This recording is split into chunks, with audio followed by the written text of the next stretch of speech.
hindi ka tamad, wala ka lang momentum.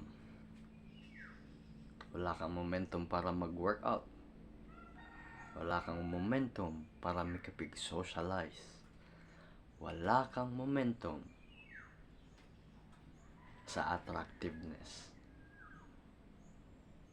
Pero kaya nating baguhin yan. Kasi sa tingin natin, nafe-feel natin hindi worth it ang pag-workout, pag-socialize, at pag-i-improve ng ating appearance. Lalo na kung parehas ka sa akin. Ako'y hindi pinanganak na gwapo. Madami akong insecurities. At hindi rin ako naturally charismatic. Pero naghanap ako ng way para improve ang overall aspect. I-improve ang lahat sa buhay ko.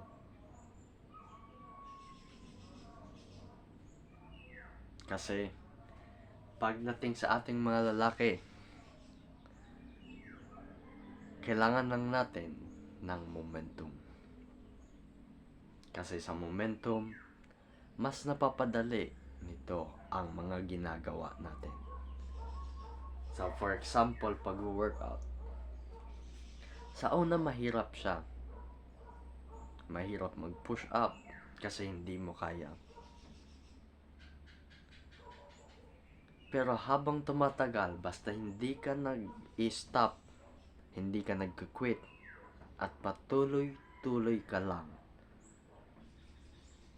nakikita mo nagde-develop na yung chest mo, yung biceps, at yung katawan mo.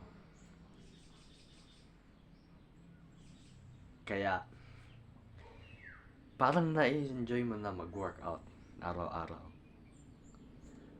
Momentum yung gumawa nun. Kaya kung payatin ka ngayon, nerdy gamer ka nung high school, at hindi ka attractive, may solusyon dyan. Kasi pagdating sa ating mga lalaki, palaging may way para ma-improve ang sitwasyon natin.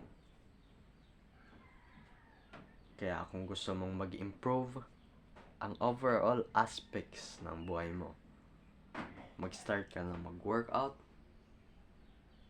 i-improve ang social skills mo, at pati na rin ang appearance mo.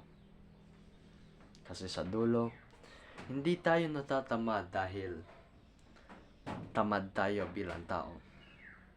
Natatamad tayo kasi wala tayong momentum. Kaya pagdating sa pag-i-improve sa buhay, kailangan mo lang momentum. At dahil sa momentum, magkakaroon ka, makakamit mo ang small wins para maging consistent araw-araw. Peace.